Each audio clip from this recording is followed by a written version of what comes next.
This is the Big Fish Cares Podcast. Big Fish Cares Podcast. And here's your host, Benny Fisher.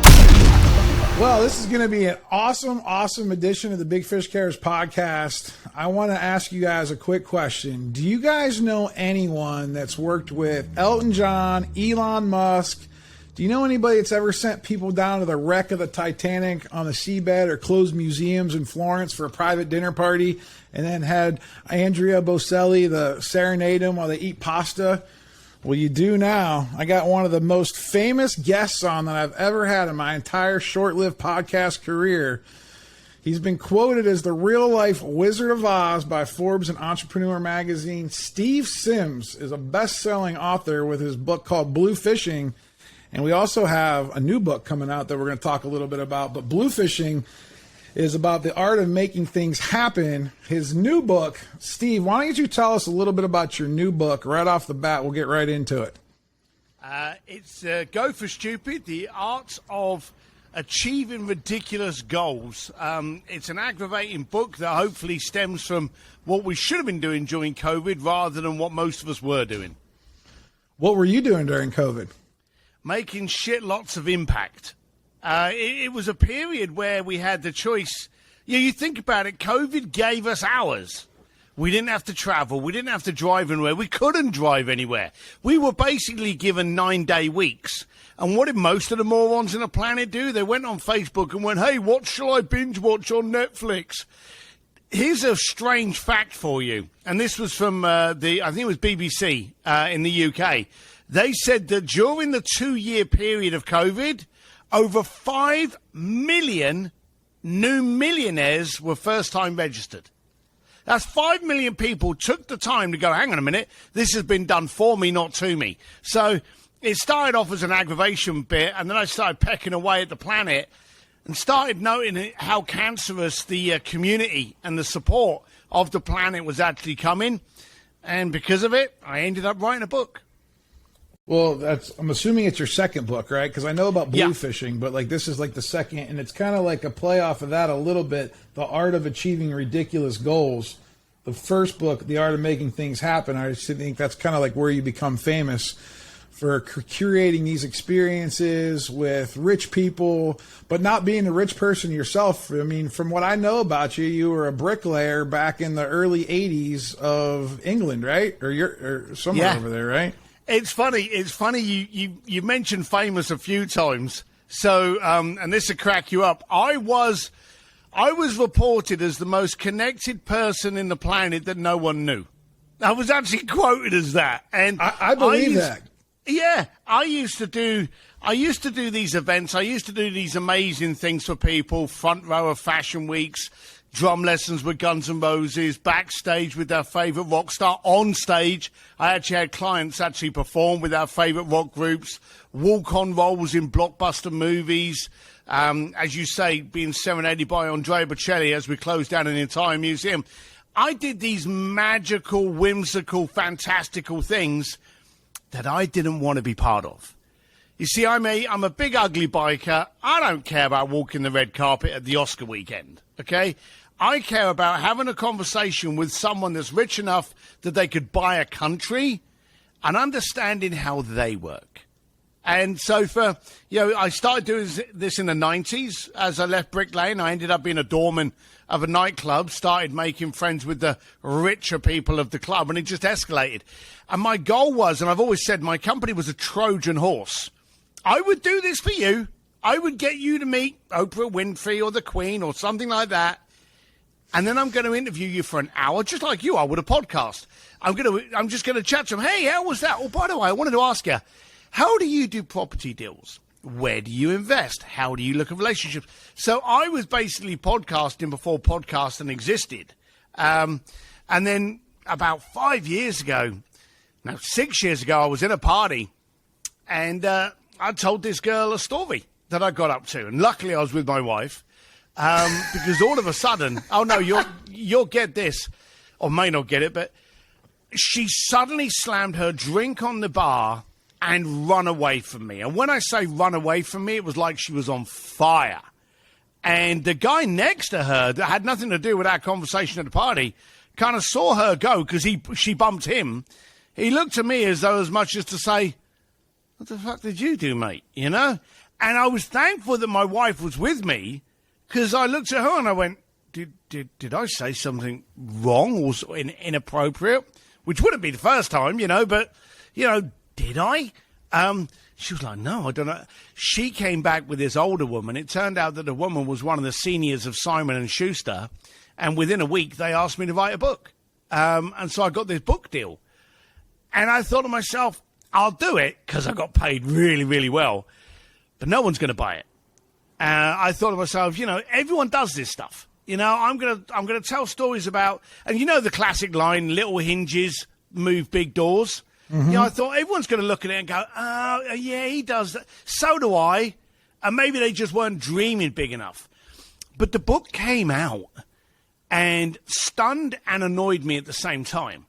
It stunned me because it became a bestseller in like Thailand, Vietnam, Korea, China, Poland, Russia, here in America, Australia. It took off, which part of me was like, wow, that's great. And I tell loads of stories in there about, you know, Elon Musk and Elton John. And so, yeah, it's a cool book. I like it. I'm proud of it.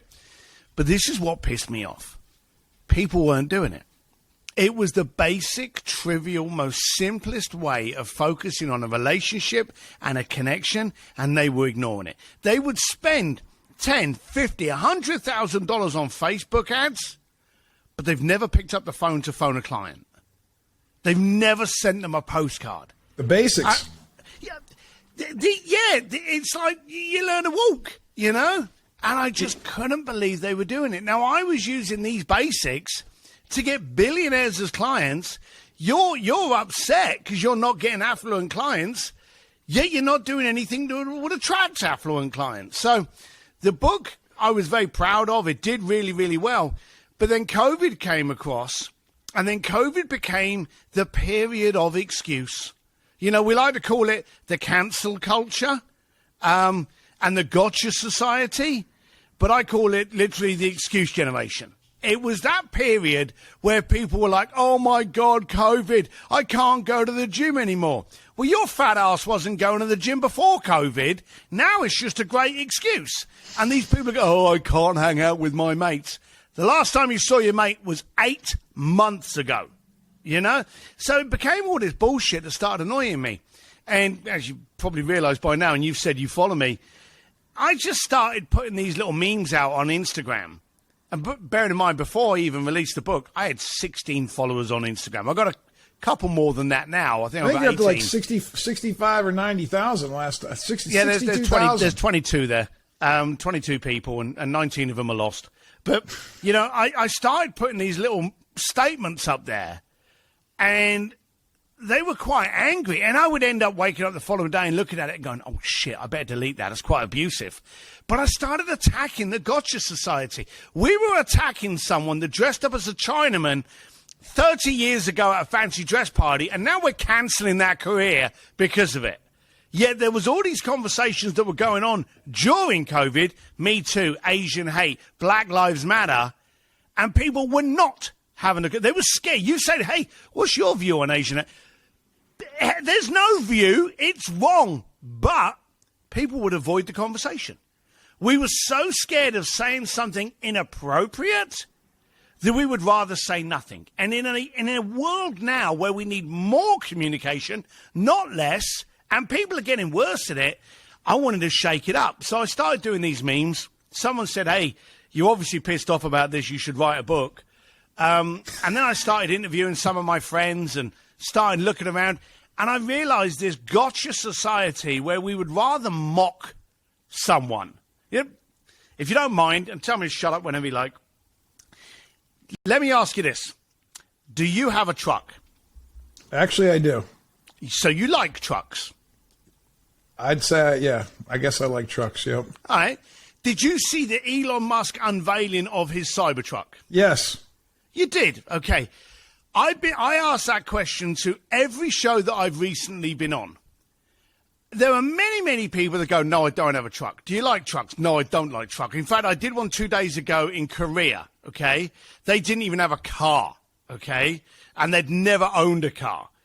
But they saw the unveiling of this Cybertruck. Nobody didn't see it, okay? He brought out a vehicle that, apart from the fact that it still had 4 round wheels and was shod in rubber, was dissimilar to everything in the planet. The shape, the materials, the composite, steering wheel was square. Everything was different about this vehicle. He sold out all of his pre-orders before the live stream ended. How many of us would like to put a prototype product together and then go, well, we're only going to set a pre-order out for like 300,000? How many of us out there would love to totally sell out of everything we own before we've even gone into production? But what was the headlines the following day? It's probably, oh, that's nuts. That'll never be on the roads. I'll never buy one of those. Like, I don't know. Was it? Assuming. No, there was a headline. There was a headline. I didn't follow it that close. Here, the only reason I saw the Cybertruck thing is because I have an 8-year-old son, and he said, Dad, you got to get the new Tesla Cybertruck. And I'm like, so your 8-year-old saw it? Yeah, I just drive a black Denali, a GMC, gas guzzling machine, right? Like, then I saw it, and I'm like, dude, that thing's the ugliest thing I've ever seen. I don't think I can get behind that. But I also know that eventually I'm actually thinking about buying one. But what did the headline say? What did the headline say? Because I missed it. The bulletproof glass. Do you remember that? The stone that went through it? I don't watch the news, man. You're the only person that never saw. He did an example where he wanted to show that he had bulletproof glass on the truck. He had some guy throw a stone at it, and it broke the glass. Now, the following day's headlines was mocking Elon Musk's bulletproof glass shatters. What an idiot, humiliation, blah, blah. Everything he had done as an entrepreneur, we would love just 10% of. But every newspaper and news outlet didn't like that bulletproof glass and mocked him because of it. Yeah. Now, the thing that's annoying is we want to point, we want to stare, we want to ridicule before we praise. A president who's handling a conversation over the Ukraine war trips up the step as he climbs into a helicopter, and the news is about how he trips on the step, not about what he was talking about a major war and people dying. He fluffs his lines. He trips up the step. In today's world, we want to mock people, and I think that's wrong. Well, we think the only way to a lot of people think their only way to success is to tear down other people's buildings instead of raising their own building higher. I think your buddy Gary Vee talks about that a lot. He does. I know you share a lot of stages with him. It seems like over the last year, I've seen you guys are always at the same events doing the same talks. Yeah, we do bumble into each other. It has happened quite a few times. But the people that are actually pulling you down aren't actually even trying to be successful. They're trying to stop you being successful so you don't validate how inadequate they are. You see, the daft thing is, and this starts at your coffee table. If you're having coffee with a bunch of mates and you go, hey, I've got this podcast, or I want it to be the #1 podcast, and I want to co-host it with Steve Sims and Gary Vee, and your mates start looking at you and start laughing, then your problem isn't your goal, it's your coffee table. It's your friends. You see, you've really got to surround yourself with people that challenge you, people that push you, people that support you, and people that will just muster you to do and dream and go for more. In the book, when I was looking at backing this up, I wondered, was it just a bad society we're in now? And it just seems to be a cultural thing of us. I wasn't aware, but there was a protest march against the production of a light bulb. And they tried protesting against the light bulb. And get this, they protested because it was dangerous and candles in the house were safer. Every great fire of Boston, London, didn't start from a freaking light bulb. It started from a candle. And they even tried protesting and banning Henry Ford producing the car. And the reason for that was cars can't go through the woods. My horse can. We tried to stop progress by ridiculing it. And if that had been the case, we wouldn't even have coffee today because it was trying to be banned as a hallucinogenic drug. And that's ridiculous. Progress can't happen if you don't have your eyes open. And us, me, you, and those weird, dysfunctional, creative people out there called entrepreneurs, we have to realize that we don't fit in because we were never meant to. We were never built to. Relish in it, sort out a different coffee table. And then just unleash the power within you, man, and just be your own beast, right? And just go out and just dominate, right? Beast it. You know, there's only like 15% of the planet are entrepreneurs, okay? And the other 85%, they work for those 15%. So you've got to understand the ratios that you're in. The trouble is today is that there's a lot of wantrepreneurs. You know, I remember in the 90s, if you were an entrepreneur, it's because you couldn't get a real job or you had a bunch of stolen stereos in the back of your car. That's what an entrepreneur meant back then. Now, my God, you ask kids, what do you want to be when you grow up? I want to be an entrepreneur. I want to be like Gary Vee. I want to be like Elon Musk. I want to be like Richard Steve Branson. Sims. Oh, I hope so. Bald, prettier looking, I hope. But they have these aspirations because entrepreneurs today, we're creative disruptors.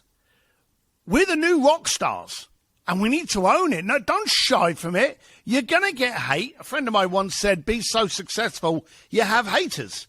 You're going to get hate because people don't understand you. Because, again, you don't fit in. Don't even try. Well, I feel like you're speaking my language because I feel like I haven't fit in since, like, I showed up at school, like, in second grade. And now, just now, from the age of, like, 8, when I found out I had ADHD to, like, now, like, at 40, I just turned 41 last past weekend. Now people are starting to pay attention. But it took, like, 30 years of, like, lots of, like, pain, suffering, therapy, coaching, you know, talking to different people about figuring out who I am as a person and as an entrepreneur. And I feel like you're right about, like, it's kind of cool now to be an entrepreneur. And I think that's a good thing. And I think it's guys like you, it's guys like Gary Vee who are actually very vocal about keeping it real and I always hear both of you guys talk about curiosity. And that's something I wanted to kind of dive in with you a little bit because I feel like curiosity for me as a child, I would get in trouble for, right? Like my parents would be like, you know, hey, that's too many questions, kid. I don't know if they didn't know the answers or they just got tired of me asking questions. The teachers, they didn't want to filter all the questions. You know, then I became like the annoying person every once in a while because I just keep asking questions, right? And I never stopped asking questions, and I still don't ask enough questions, and I never want to stop. Hence, I had to come up with my own podcast just so I could get people for an hour so I could grill them on questions. My God, you don't realize how textbook you are. Okay, so here's a few things. The planet conforms to it conforms to the masses. So when you stand out and you're different, like when you're asking questions, and we all know it, the teachers up there, they're quoting a syllabus that they may know 70% of. You keep drumming them with questions, and what do the other kids do? They look at you and they go, he's stupid, he doesn't get it. You know for shit they don't get it, but they don't care because they're going to be flipping burgers in 3 years' time. But you're there going, I don't understand it. And what's the natural response? Shut up and wait. You know, can't stop bothering everyone else. And you're told to conform. And let's look at it as the kids. When you're 3 years old and you're 4 years old and you're 5 years old and you've strapped a pillowcase around your neck and you're running around the living room saying that you're Superman, as parents, we go, yes, you are Superman. That's great. You know, you can be anyone. You're a superhero. It ain't so funny when you're 18. You know, when you start getting older, we turn around and go, what the fucking hell's wrong with you? Grow up. Stop being a kid. Grow up. And we kill it. Now, if you look at every successful person out there, Larry Page, Jeff Bezos, Jean-Paul Dejoria, Elon Musk, they're all curious kids. They look at something and they go, why does it work like that? Look at NASA. Elon came along and went, I want to go to space. You know, I want to go to Mars. How can I make this happen? Well, you know nothing about space travel. Well, that's just a technicality. As soon as I do, then I've sorted that out. So what do you need to teach me? See, the trouble is NASA was stuck in absolutely everything it did in the past. And Elon came across and went, why'd you have to be like that? And classically, he turned around and he said, what's the most expensive thing of a rocket? It's the fuel cells. Those massive, great cells that go either side of the rocket, they go up, and then that's space junk. They float around and they're empty. They're done. And he said, well, surely if we can find a way of bringing them back, just like, and obviously it's a little bit harder than this, but plug them in, fill them up again, and woof, we can bugger off again. And they turned around and said, well, they didn't like that idea because it was too simple. Every idea in the planet is. That's the whole point. Your goals, your dreams, your aspirations, they're all simple. Most people complicate it. NASA wanted to complicate it. He just turned around and went, how can we do it? And went for it. So curiosity. My wife, if anyone ever says to Claire, what's Steve like? She said he's a curious, and you'll like this bit. He's a curious, aggravated 55-year-old 5-year-old. Now, here's the thing. I'm very happy about the curious 5-year-old. If I want to run around with a pillowcase in my back telling me that I'm Superman, fuck you to tell me that I can't do that, okay? But here's why your textbook. Everything an entrepreneur does, they do from aggravation. It's aggravated oysters to make pearls. That's a classic Joe Polish statement. You said you wanted answers. And that's why you started this podcast. Your textbook, my friend. You're aggravated. You don't fit in. You're an entrepreneur. And also, you didn't do it overnight. And then when you talk about, in your book, Bluefishing, right, the art of making things happen, it's weird because I saw a post somewhere that you were on, and you said something about podcasts. And listen, I'm just, we all think like, hey, I'm Ben Fisher. Like, I don't deserve to have this guy on my podcast. This guy, he doesn't know me from Adam. So then I go, and I got my link ready to go, and I'm like, you know what? I'm going to slip in there, and I'm going to be like the first person to respond and be like, Steve, get on my show. Like, you got to come on the Big Fish Cares podcast, baby. And look, here you are. You don't know me from Adam, man, but now you do. Now I do. We're making things happen, brother. Well, I'm sure we're going to chug a beer. You see, and here's a couple of things to dissect that, okay? You didn't think about it, you did it. Most people think about it and then they start talking to themselves, oh, why would he be there? You make the decision. In fact, you get an automatic no for every question you don't ask. All you did was like, I'm going for it. What did it cost you to just put that post in? What did it cost you just to reach out? It cost you. Now, I could have said no. Hey, your mortgage is still fine. I'm not affecting your mortgage, so you're still going to go out with your mates. People put too much fuel and fear into a refusal, and they won't even try, and they end up being the one that refuses. And so it ends up becoming a trend. If you ask 10 questions and you get a yes 8 times, what are you more likely to do when next the opportunity turns up? I'm going to ask 10 more questions and get 8 more yeses. Exactly. I'm glad you took a shot. I'm really glad you took a shot. More importantly, I'm glad you're doing this podcast to tell every other person out there, don't be that moron. Don't be that person that missed out. And as we were talking about it before we went live on here, a friend of mine said to me that the definition of hell is to meet the man or woman that you could have been. And that really shook me. I will grab every opportunity I can for fear that the next opportunity I take could propel me, 30% further than where I am now. I'm quite happy. I live up in the hills. I got my whiskey. I got my motorbikes. Got my wife, dogs, everything. I'm fine. My wife should be the priority of that lot, by the way, if she's listening. But I'm happy.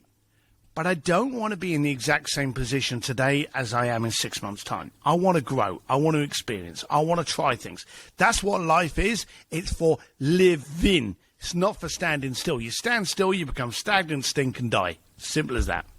I think a lot of people, too, that follow me and have been following my journey over the last 20 years, they know I'm that kind of person that always tries to push the envelope. I always try to meet new people. You said, you've done something with Elton John before. I was actually on stage at the Coliseum in Vegas while he played piano right next to his piano. And I made that connection through a guy I knew in Las Vegas who was the host at Caesars, and he got me front row tickets. He said, "Oh, by the way, when he goes to play a song, you can go up on stage and be right next to Elton John." So I got my picture, Elton John. Couple years later, like I'm into baseball cards, I see Gary Vee at a baseball card show, and I've been following him for years, just as on my own entrepreneurial journey. Got to meet him in person. I bought a Michael Jordan rookie card off of him for $2,000 that I overpaid like $500 for, just so I could have the experience with him. Fast forward to like this past year when he came out with his NFT project, I could not wait because I was a big fan of crypto. When Gary Vee said get into NFTs, I'm like a little kid again, man. I'm like, all right, Gary, I've never ever done anything before in my life at a big level.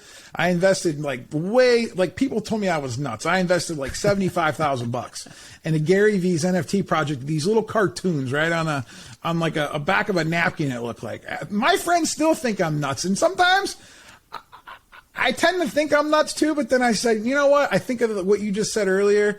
Like the 1%, like the people that are always pushing the edge and pushing new things, like those are the people that make the difference in the world. And I've always known, based on my history now, that like I've always kind of not gone with the flow, but I always know that if I choose that and I go with it, it ends up being okay.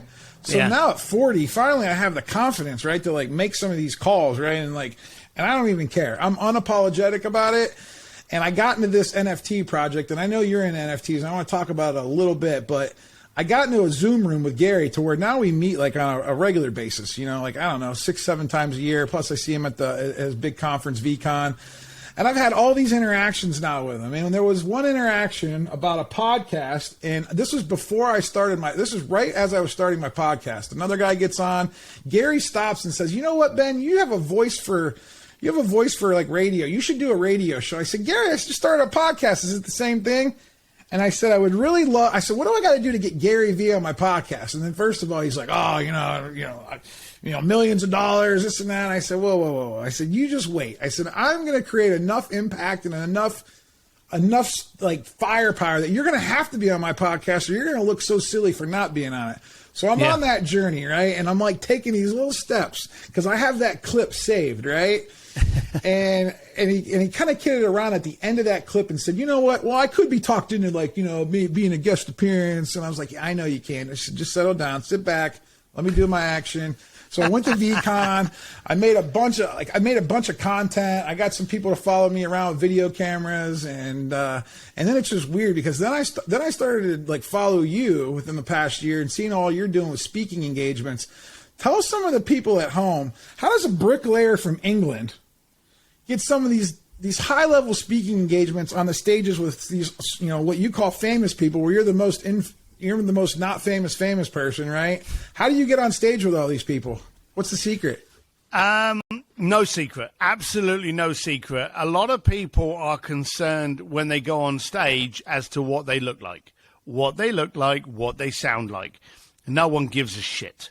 Okay? The reason that I'm on stage is because I'm a bricklayer from London that's happened to have worked with Elon Musk, and I've got something to share with you that can help you do the same.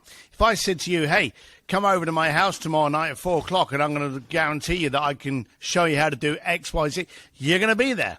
So I started going around and just doing a few shows. I didn't think it was going to be something, but my book came out and a few people were like, "Hey, can we have you on stage talking about it?" And I was like, "Yeah, all right." So I went on stage, and I would literally go on stage and I'd be like, "Look, what's your 3 problems today?" And if you ask a room full of people 3 problems, you're usually going to get like the same 2. So I went, "Okay, here you go. I can spend the next 30 minutes talking about this, or I can talk about this. What do you want?" And I literally used to start my conversations like that. And they were like, "How do you do this?" "All right, let's break it down." And so I would give them stuff that would interact with the audience, that as I left the stage, they now had a plan. They now had tactical steps of how to do X, Y, Z, how to get on stage with Gary Vee, how to do this with Richard Branson, how to do this with Tony Robbins, how to get on these stages. And then people were like, "How do you get on stages?" So I was like, "Well, let me tell you how I get on stages." And now I supply a speaker course which actually teaches people how to get on stages. So if you want to get on stage, the first thing you should ask yourself is, do you have something in your vocabulary, in your library, that can help somebody else. If you have that lesson, if you have that, then learning how to actually amplify it to the audience, learning how to get it out there, that's the easy stuff. That's just practice. But the first thing is you've got to focus on, do I have a message that can make someone in that audience profitable and more impactful after I leave than when I turned up? And if you do, you can do stages. If you're in it for ego, and I had a guy that joined up on I told you about the speaker course. I had some guy join up on my speaker course a little while ago, and he paid up, first phone call.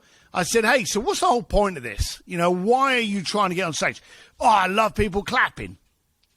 That's what he said. And I was like, okay, but, you know, after the clapping, what do you expect them to do? Oh, I don't really care. Join the circus. So, literally all he wanted was adoration. That was, and he thought by hiring me, he'd get it. And I don't go on stages unless it moves the needle. So I said to him, you should never be on stage. And I would suggest you probably reevaluate who your friends are, because there's obviously a problem there with you needing this kind of room for adoration. I said it doesn't work that way. No one goes on stage today without it moving the needle in some way, shape, or form. You have to create impact. You have to create a wave. If you're up there for cheers, you know, go and do a 2-bit pony show on the local supermarket, but don't get on stage. And I gave him his money back and kicked him off. So that just shows your authenticity of what you're trying to I don't want to waste people's time. My fear was not him not being able to get on stage, because I'm connected enough that I could make a phone call and get him on stage. Okay, he'd be over the moon. He'd get loads of claps. He could tell some funny stories. The guy was engaging, but he had no message. He had no point. You know, it was more like a comedy act. But he would jump up on stage. But you know what my fear was? My fear was you meeting him. My fear was you sitting in that stage. You've just coughed up $2,000 to go to an event. You're sitting there because you want to be profitable. You want to be more impactful. You want to be educated. You're ready to learn. You're aggravated to do things differently. And there's some prick up on stage that's only up there for him. I didn't want you to be that person that got angry with that. Because it would eventually, how the hell did that person get up on stage? Well, you know this Steve Sims guy? He could pull off anything. And then you're like, well, screw him. I don't like him now either. So your brand can tarnish real quick if you don't focus on what you're doing and with who. Well, that's a great segue, because you're talking about brand. And I also have been reading some of the different stuff that you talk about as far as, like, you know, the concierge service, the great customer service, like how do you provide over-the-top value for people? And I built my company. I have a contracting company local here in Pittsburgh, PA, that I've built from the ground up. I was the only employee, and I knocked on some doors, sold some jobs, but it was all about that customer service, right? It was all about how can I deliver an experience that has nothing to do with roofing, has nothing to do with sales, nothing to do with marketing. Those are all byproducts, right? Like all that stuff gets in the way of great customer service and delivering a concierge service. And I've always kind of had that, like, I don't know, that want to be able to deliver that for people. And I don't know where that necessarily comes from. Maybe it's come from maybe me being mistreated, maybe not feeling like I was always that important. And I always want to make sure everyone feels like they're so important. And it got to a point where, like, my vacations and the things that I do while I'm on trips, and then, like, I also been to Vegas a couple times, and those guys, they got it down pat, right, on how to roll out the red carpet, make you feel special. Well, my mom turned 60 a couple years back, and I decided, you know, hey, we're going to fly her to Vegas. I'm going to put her up in a penthouse at Caesar's Palace. She's never seen anything like that. We're going to surprise her and fly in 4 different friends of hers. They met at the airport. I had limo buses picking people up. Literally, it was just like an all-out Steve Sims type of concierge service, right? Like, and then I'm reading all the stuff that you do, and I'm thinking, like, this guy's been doing it forever, man. Like, this guy, like, he's just, like, he's a pioneer. And I'm like, I got to get to know this guy more. And here I am. Now we're manifesting this like it's in present, like this is really happening. I'm trying to, like, put my arms around how all this is working, because I'm like, speaker, you're a coach, you're like, you have your own inner circle, and it's called the distillery, which I think is funny. It's probably because you have a drinking problem, right? I have no problem. No, I'm just messing with you. But like it's not like at first when I saw the NFT product, because it's kind of tied to this NFT thing, right? The distillery. No, the distillery's on its own. The Sims Distillery is it's my online community. It's like your inner circle, right? Yeah, it's any video that I've ever done. It's also me live, so I do lots of Q&As in there, constantly get in there and speak with the community. So it's my online community, and then I have my events, which are called speakeasies. So everything's kind of like gone around this whole whiskey drinking kind of thing, because everyone knows I like a good old-fashioned. But the distillery was a kind of a weird thing that it suddenly made sense when you look at the crap that goes into a drink, and then it's filtered, so only the refinest parts of each of those pieces can make up this superior drink that's then worth thousands of dollars. It made sense that as we've got to go through that filtration system to get rid of that shit that we've ended up absorbing over bad education, bad communication. Not to say your parents are horrible, but they're generational. They come from a different period. You're 40, I'm 50. Both of our parents' parents knew about the war. So, we've got those kind of generational things being dropped down to us that we've got to shed in today's world. So that whole Sims Distillery just became a great filtration process of getting people to join my group and my core.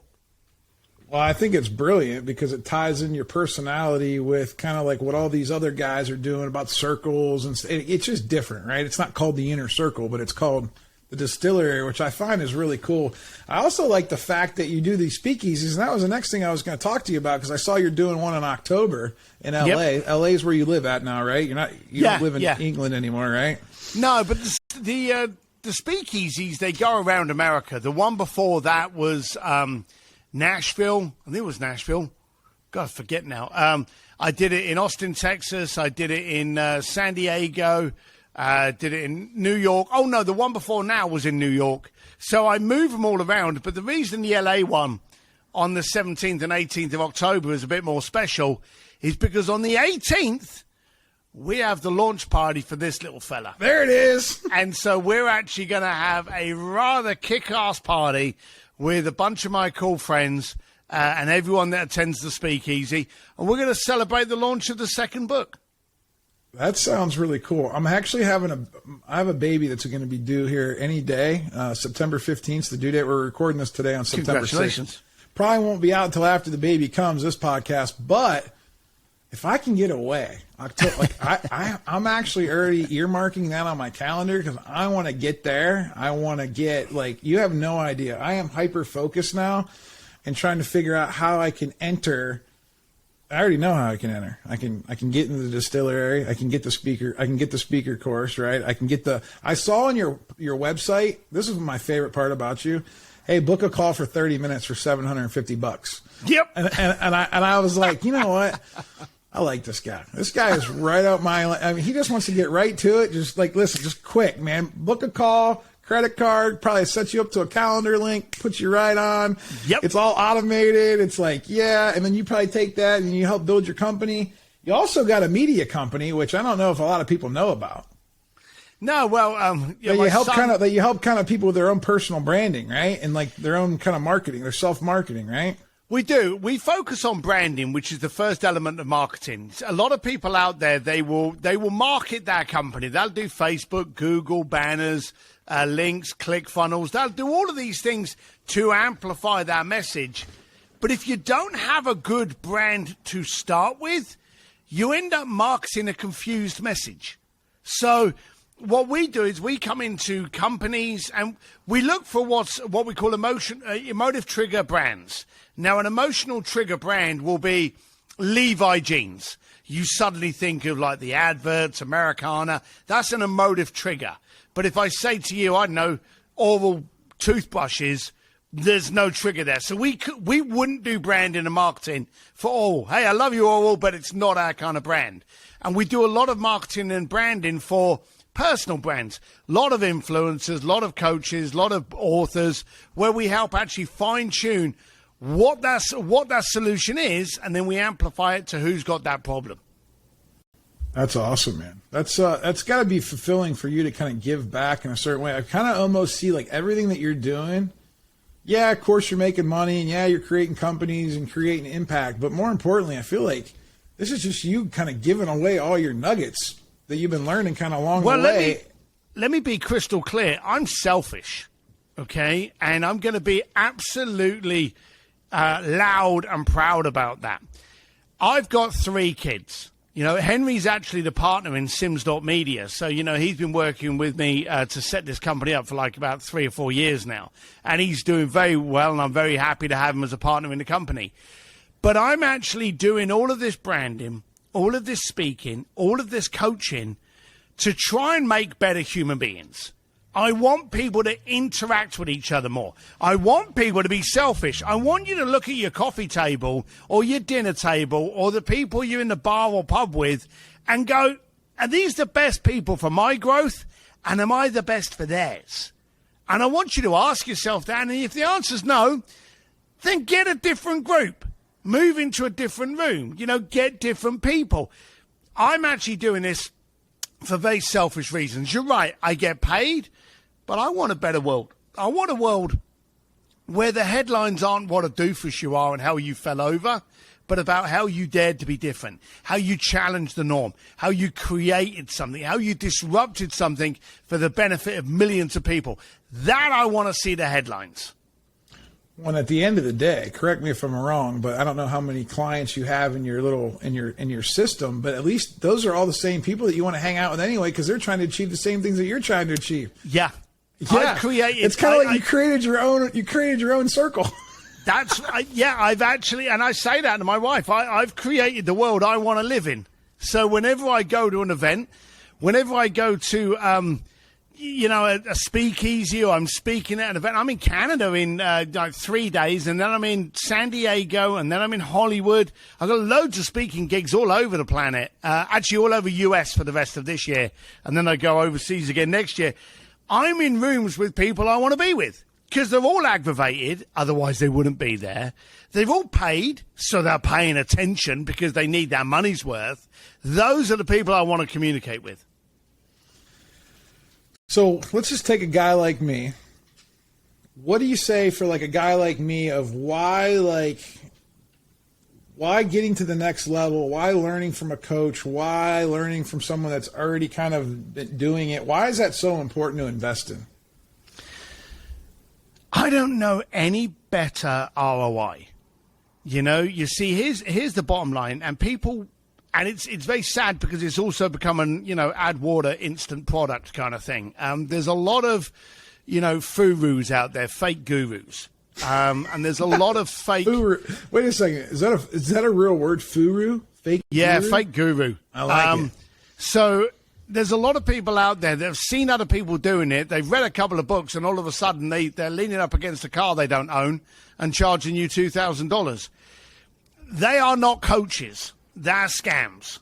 And you've got to be smart enough to ask the questions. Like, for argument's sake, it makes me giggle how many people out there are selling speaker courses. And the people selling speaker courses have never spoken on stage. So I can't understand it. If you're speaking to someone on how to build a business, then first of all, ask them, have you built any businesses? What was the last business you had, and how much did you sell that for? And if they go, oh, no, I don't have my own business, but I'll teach you, then come off and find someone else that does. Everybody today, it's not a question, needs a coach. I have 3 coaches, okay? I also race motorcycles. Yesterday I was racing a motorcycle. I have a coach. And they come out. Now, I'm pretty fast, I'm not winning any shit because I'm 55 years old and, I'm kind of getting a bit slow and a bit tight in the tooth. You're still young. And just ask your boy Gary Vee. He said you're just getting started. Yeah, just getting started. But look, I'll still snap on the edge of your exhaust and I'll still be there chomping at you. But I have a coach now that gets more out of me pushes me, tweaks me. I've got business coaches. I've got life coaches that help me with my mindset and my creativity. And then I've got my business coaches that help me implement it into money-making projects. So the bottom line of it is, I have these people to make me better. And I can't think of a better ROI. So I'm not telling you should go out and spend 10 grand a month on a coach. Absolutely not.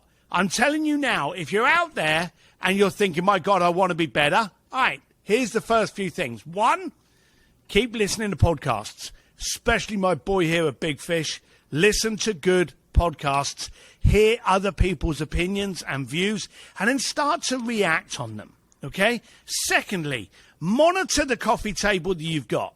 Look at those people around you. And if they're shit and they're not supporting you, change the room. And you can change the room by going to local seminars, local events. You haven't got to fly across the country and go to my event. Just start a little local entrepreneur events. Google it. You know, entrepreneurs of wherever you live. And turn up. You'll find a bunch of disgruntled, pissed off, creative disruptors all looking forward to making an impact. And they will quiz you and push you. And then from there, constantly be aware that you are now growing. Your room needs to get bigger. Your room needs to get more challenging. You need to interact with stronger, more powerful people. Like my boy here has to go out, want Gary V, gets Gary V. Focus on what it is you want and go and get it. You said that you spent $500 over cost to get that card just so you could communicate with Gary V. Now, well, I wanted to have the pick. I said, listen, I'm only going to do this if you, first of all, you got to sign my shoes. I had a pair of those K-Swiss entrepreneur shoes that he came out with like 4 or 5 years ago. I said, I also want a picture, and I got a little video, and I just wanted it because I was always a big fan of his, and again, that $500 that I had to overpay him, I had never paid the guy $1 for anything my whole life. He was just giving away free content. I almost felt obligated to overpay him because he's giving me so much value. And look at what you got. You got content. You got connection. You got invigorated. You also achieved the end of that chapter. Your goal was to do X. You did it in style. He even signed your sneakers. And now on to the next step. You're into NFTs. You're into, as you say, regular communication. You've upped your game based on that. You didn't overpay by $500. You invested in yourself, and look where you are now. It is fascinating, and I needed to be able to tell that story more. And I have lots of stories just like that. I was at a Tony Robbins event last year, and then somehow in the social media channels, I started following Eli Wild, who I think you're connected with a little bit because I think we were on that same thread. Do you know who Eli Wild is? Yes. He was one of Tony Robbins' biggest salespersons ever. Yep. And he does a lot of NLP training and stuff like that. And so he was just on my podcast a couple weeks ago, and it's just wild that and now. You don't believe it or not, and I hope Gary doesn't listen to this because he probably doesn't have time. It's like, I don't even know if I actually even want Gary on my own podcast. It seems like I'm having so much fun chasing and just meeting new people on this mission. It's almost like I use that as I got someone for you. Who? I got someone for you. So I was in Puerto Rico with Gary, and one of his team really caught my eye, and I really liked conversing with him. And so when I did my event in New York, I don't know, 3 months ago, I contacted him, not Gary, to come in and speak to my crowd at the speakeasy. Because in my speakeasies, nobody knows who's turning up. You have not a clue. And I bring some pretty dynamic people into the room. And I had D-Rock. Have you ever heard of D-Rock? I love D-Rock. So I just was really engaged with D-Rock. He's funny as shit, smart as a whip. Oh, yeah. And I said to D-Rock, I want you to speak at my event. And he actually came in to my event in Manhattan and spoke in front of my entire crowd. They absolutely loved him. He was tremendous. He was brilliant. Now, a lot of people would have gone, hey, I'm going for Gary. Gary, love you. You do a lot. You're very impactful. No disrespect, sir. I wanted D-Rock, and I got D-Rock. And that was a very cool cat. He had a great story, great mindset, great ideas. Love you, D-Rock. So that is so awesome because now I have to tell you about my D-Rock story. So I've always, again, everyone knows who D-Rock, right? He's the most famous videographer that follows a celebrity around, right? So, yeah. And he like made it cool, right? So I've always thought, like, what do I got to do to have my own D-Rock? And I'm talking like, this is like 5-6 years in the making. Like, what do I have to do? Well, first of all, I got to be able to figure out how to generate enough income to be able to pay a video guy to follow me around whenever I want, right? Like, that's got to be number one. Number two, then I have to have an editing team to be able to like edit those videos. Well, since VCon, at VCon, I decided to like take my videographer that I used every once in a while for stuff. I said, hey, you're coming to VCon with me. I'm going to pay you. I'm going to put you up in a hotel. We are going to go create a lot of buzz. I said, we're going to create buzz just because you're following me around with a camera. They're going to think I'm a celebrity. I said, they're going to wonder who we are. We had more people come up to us. Wouldn't you know, somehow we got backstage at VCon because we had this camera with us. And Shira Lazar, you know who Shira is? Yeah. So she actually she got my attention through Twitter or something like that. I was following her around shooting content for her. Got backstage. Wouldn't you know it? We're like eating wings in the Coinbase lounge. Come back out. Here comes Gary D-Rock and his new girlfriend. And I'm like, I was talking to somebody. I said, I got to go. I said, there's Gary V. Went out. He knows who I am from those interactions, right? Like, so he's like, hey, what's up? I'm like, hey, what's up? I was like, Gary, look, I got my D-Rock with me. Turned around and Cody, my videographer, he was so excited because like D-Rock's like, you know, like that's the ultimate, right? Like, and it was just like this really cool connection. I actually talked about it on one of my episodes because I actually had Cody, my videographer, on an episode of the Big Fish Cares podcast. But those are the things, like when you can elevate people's like main people, like that's what they care about, right? Like that's like they see that, they know that's what's happened. That's what they want to happen. So I really like that. That's a pretty cool thing. And speaking of D-Rock, when I was on your Instagram, I saw that that he follows you, and you only have 132 people that you follow on Instagram. And I'm going to need you to go on Instagram and follow me, bigfish.benny. Most of mine are like motorbikes or yeah, but listen, whiskey. I don't care. I don't care. I want to be one of the 133. I want to be the next person that you follow on Instagram, because then what's going to happen is I'm going to get into your inner circle. We're going to start doing some work together. I'm going to start learning from you. Hopefully, maybe you can learn a couple things from me. And then who knows what will happen? Maybe we'll do a follow-up podcast within like, you know, maybe what I should do is do like a monthly thing where I do like a check-in with my audience about how the Steve Sims project is going, of how Benny Fisher can like get on stage with some of the most famous people in the world. And it's not because I really want to be on stage with the most famous people. It's because I want to show people that anything's possible. Like that's what I want to show. I want to show people, and I want to talk about it and then do it. And you therefore are showing people that it can be done. Did you bump into Jim Quick? Yes, I did. I have a picture of Jim Quick backstage too. Shira and Jim knew each other. Next thing you know, like we're talking about like, you know, all the stuff that he talks about, all that, like he was like a great speaker there. I saw him. Oh, he's brilliant. Jim is so good. I'm actually with Jim in 2 days' time. 3 days' time. And Jim is absolutely brilliant. So Jim, if anyone doesn't know Jim Quick, you need to follow him. He's a cool cat. We're giving some good shout-outs to some good people. But Jim Quick did a course on how to read and improve your brain cognability to be able to retain information. Yeah. And I don't like to ask things for free from my friends, okay? So I bought his course on how to actually improve your mind and forgot my password. Can you believe that? And so the standing joke, I don't know how long I've been a member of his inner circle thing, but I've never been able to get in. Now, I should just push reset password, but I think it's funny that I bought a course on improving your mind and I forgot the password. So that's a kind of a cool thing. Maybe you got to get him on your podcast and make that. Yeah, he's been on my podcast. Yeah, make that the title of your podcast. I forgot my password with Jim Quick. I'll get him back on there. He's a cool cat. In fact, he actually, let me just. There are those that talk a good talk, and then there is Steve who lives it. Jim Quick. There you go. I've got. He's the second one up there. The first one was Jay Abraham. Simply put, I endorse him. Can I say any more than that? Boom. So I got a couple questions before we wrap it up. I know your time's valuable. I really appreciate you being here. First of all, and I never asked this question to anybody. It's probably because I'm afraid to ask, but I'm going to ask you. All right. Got it. Who are Steve Sims' coaches? Actually, I don't know if many of them want to be announced. Well, that's what I assumed you were going to say.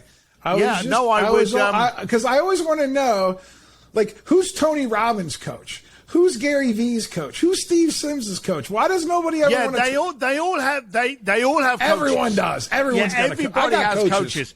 But I'm just trying to work. I should actually ask my boys if they want, because they're all guys. I never thought of it that way. They're all guys.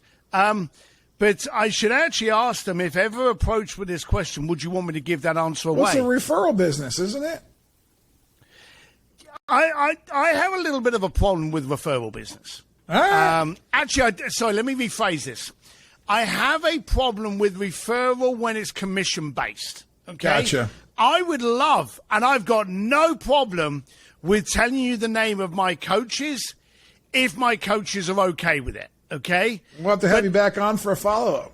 Yeah, maybe we should, because I'm not kidding you. I'm going to text them after this. Maybe you can go into the comments and, like, put their name. Again, I'm just always curious, because it's usually not who we think they are. Correct? It's definitely people that are opposite to me. Yeah. Because you can't have Steve Sims coaching Steve Sims. Well, that's what I'm worried about. Works. That's what I'm worried about. I feel like me and your personalities are like really, really similar.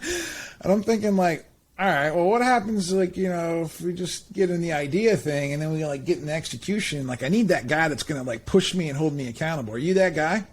I am an arsehole. I will hold your feet to the fire until you actually run or burn. When I'm with my people, and I'm not subtle. So, you know, when I had a guy this morning and he asked me this question, I came back to him with, have I taught you nothing? And that was the only thing that and he was like, fair point, I'm not doing that. Because he wanted to go down a rabbit hole, and I didn't know how best to put it. So I just said that. And so, but no, I'm not there to rant and move on. I believe a good coach now stands next to you side by side and says, right, let's get going. You know, they're the one that stands either side of you and runs into the pub for the fight. I'm not happy about those people that go, yes, you can be great. You go on then. Yeah. And then come back to me in 6 months' time. Let me know how you get on. And then I'll charge you more. And we'll do it again and we'll see what we look like. I'm not that person. When I get in, we're handcuffed and we go to battle. I like that. I like that about you. What's the one other question I have for you before I let you go? What's the most amount of people you've ever spoke in front of? Like, what was the biggest audience you ever had? Oh, biggest audience? Well, I don't know. Ballpark. Well, I've been, I think maybe 18,000. Maybe it was 20,000. That's pretty cool. So I'm getting ready to. No, I didn't like it. No. I didn't like it. No, and this is true. Because you like an intimate, right? You want to like be able to interact with the crowd more. I love to interact with the crowd. You know, I love to do 18,000. You can't. You now just. And here's the other thing: the people at the back, they can't even see you. They're looking at you on the jumbotron. Okay, yeah, they're in line at the concession stand. Yeah, they can't see you. So I like to do now. You know, a couple of thousand people, that's really good. I'm keynote at Traffic and Conversion this year on the main stage. And I think last year it was 6,000 that grabbed tickets. So I don't know, but I do prefer like, you know, the 1,000, 1,500 or less. And you can do more the less you've got. My speakeasies, for argument's sake, I never accept more than 40 people. Okay, so it's small, it's intimate. We find out what's wrong with you. You declare it. We solve it before you go home. It's very intimate. But when I'm in front of groups, I really like to jump off stage and get up in people's face and go, so what are you trying to do here? You know, and I really like to interact and get into the crowd. Since I mentioned I went to that Tony Robbins event last year called Unleash the Power, and that's when I first had this awakening that like I could do more with my life. And, you know, I was been running a successful business before that, but I was like, I want to do more. And then, meeting Gary and getting to do some of that stuff in the NFT project, I'm putting everything together, and I decided as of July 1st that I'm going to do more. So I want to try to make an impact on the industry that I'm currently in as an entrepreneur, help other business owners. I've gotten to speak on stage at like 4 or 5 different small events now, in front of like 50 people, right? But I have an event coming up that they asked me to be a speaker at in December in Phoenix, and it's in front of 500 to 800 of my peers, right? Good size. $10 million contractors and higher, guys who run super successful businesses, and I got to get up on stage. And I've never talked in front of that many people ever in my life. And I'm not usually the kind of person that gets nervous, but I'm like, well, this is like a little bit different stakes. You know what I mean? Like I'm going to be. Oh, don't get me. Look, hang on. I'm a good speaker, and I've spoken at stages literally all over the planet. And I am nervous for shit every time I get on stage. Anyone that tells you they're not shouldn't be on the stage. Jim Quick, Jeepers, you can't approach that guy before he gets on stage. Jim will tell you, I've actually been his bodyguard and stopped people talking to him before he gets on stage and when he gets off, because he needs to decompress. Just because you're nervous doesn't mean you're a bad speaker. It means you're alive and you care enough that you want to be in that moment. And I've got my headphones, I put them in, stay the shit away from me for a couple of minutes before the stage comes up. I'm watching the screen. As the countdown comes on, headphones off, I walk on that stage. So don't discount the fact that you're nervous. Relish on the fact that if you weren't, you shouldn't be on that stage. Being nervous just shows you care. It's good advice. All right, one last thing, and then I'm going to get to the speed round. But I need you to connect me. You're cutting into my old-fashioned cocktail time. Listen, now, it's going to be quick. All right, here's what I need from Steve Sims, because if you don't ask, then you can't make things happen. I need the names of 3 people that I should have next on my podcast that you can connect me with. Ah, dear. I don't know. Martha Craig. Who's the biggest name that you can get on my podcast through an introduction with yourself? None that I'm going to give you. Because you're going for the big name, you're not going for the big impact. No, the impact. No, big name and impact. I want impact. I listen. The name, like I said, those guys got plenty of free content out there. Yeah. I want somebody I want somebody that's gonna like knock my socks off. All right. So Martha Craigie is Home-Based Revolution HBR. She's a absolute dynamite. Spell her last name. Craigie, Krejci. Jesus, she's going to kill me if I got that name wrong. That's all right. I'll be able to Google it. What's the name of her company?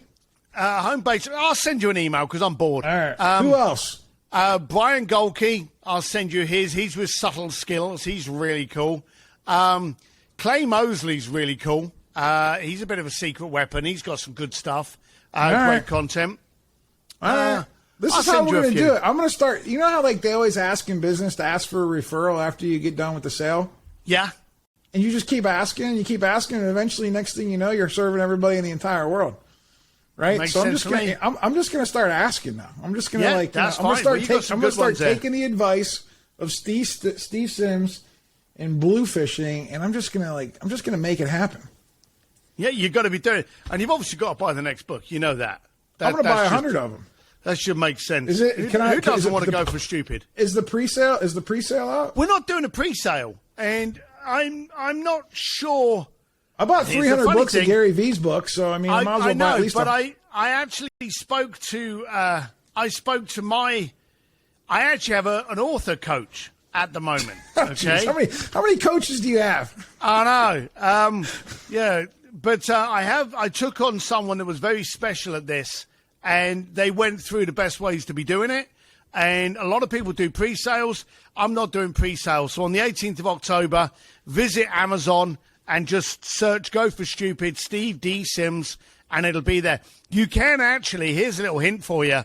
If you text the word Sims, S-I-M-S, to the number 33777, then you get on my text database.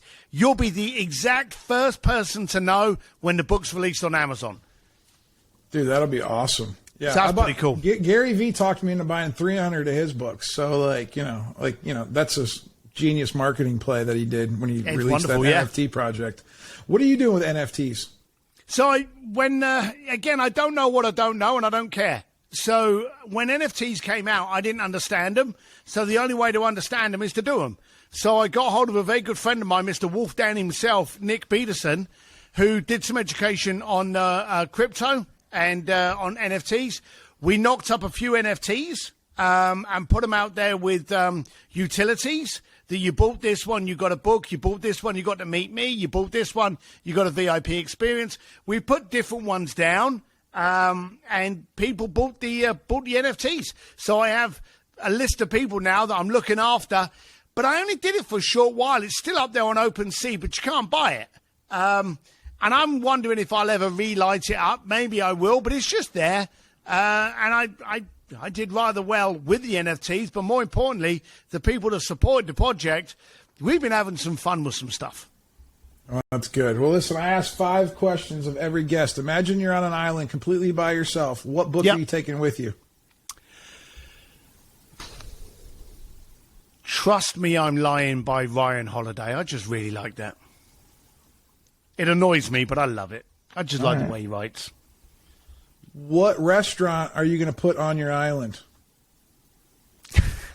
I'm a snob. It's probably going to have to be Spargo, Beverly Hills Spargo. I love that pasta and I love their cocktails. I love Mr. Chow's out there. Chow's is good. Chow's is good. I love Chow's. But Barbara Lazaroff is one of the owners of Spargo, and I love her. So I'll always give her a shout out. All right, what movie are you taking with you? One movie. Point Break. My boy Keanu. Point Break. Here you go. I heard you mention that in another podcast. I was watching you, and you mentioned Point Break. I actually went riding with him a little while ago, and it was fun. We were just sitting down talking the shit about Point Break, and it's just funny when you're talking about Point Break in The Matrix to Keanu, both in leathers on a racetrack. It's just funny. But he's a cool cat. Point Break's 30 years old, isn't it? Point Break is just so old, but so damn cool. Yeah, you were a young man. You guys were both young men back then. Yeah, we were a little bit younger. The funny thing is, if you want the real funny story, I lived in London, and I took my girlfriend at the time, who thankfully is now my wife, to watch Point Break. And I was so enamored with the Californian life that I'd always kind of like dreamt one day that'd be us. The dumb thing is, in the movie, for anyone that's ever watched Point Break, the opening scene of the movie is they rob a bank, don't they? Mm-hmm. Okay? I now live on the same area where they shot that opening scene of Point Break. Yeah, they all had the dead president's mask, or the president's mask on. But it was so spooky. We had no idea until we were living here in America, and then one day Point Break was on TV, and I was like, look, kids, this is my favorite movie. And it actually opened up on Ventura Boulevard here in the Valley in Los Angeles. And I'm like, we know that place. And so I actually told Keanu that I actually live now very close to his original bank. So it's funny how the world goes around. Yeah, full circle. All right, 4th question is, you're on this island. You're allowed to take one vacation. Where are you going to go? London, see me folks. Okay. And then you're allowed to spend one person. It could be past, present, or famous. Could be anybody in the whole world. You get 24 hours with one person. Who's it going to be? Oh, it always has to be Claire. I was hoping she was going to be on the island with me regardless. But well, now she could at least be for 24 hours. So this is a good thing, too. And this is a follow-up, and I know we don't have time to talk about it today, but you mentioned your wife a couple times. You mentioned you've been married for a long time. You're a very, exceptional person as far as personality, relationships. It's got to be really hard on the relationship that you're with. I know, because I've struggled with my own relationships over the years. I'd love to do a podcast with you one day about how you've maintained that amazing relationship with your wife, because I feel like that's a story that a lot of people probably don't ask you about. Just because it's not. But to me, like, it's got to be, you've done something to be successful with it, and I want to know those secrets. So we'll save that for the next time that we meet.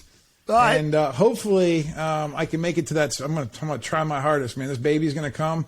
I'm gonna try my hardest to get out there to LA for the speakeasy. But if not, I'm gonna definitely find one in the future. Steve, I really appreciate you coming on the show today.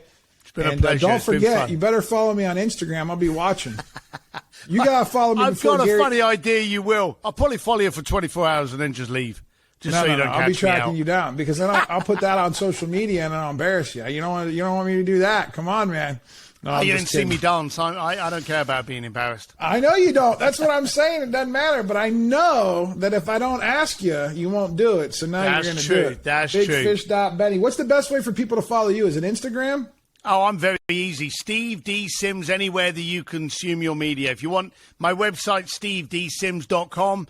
My Instagram, Steve D. Sims. My Twitter is Steve D. Sims. My Facebook is Steve D. I'm getting boring now. Yeah, no. Anywhere you get your shit, Steve D. Sims, and I'll be there. That's it, folks. We'll see you guys next week on another edition of the Big Fish Cares podcast. Thank you for listening to the Big Fish Cares podcast.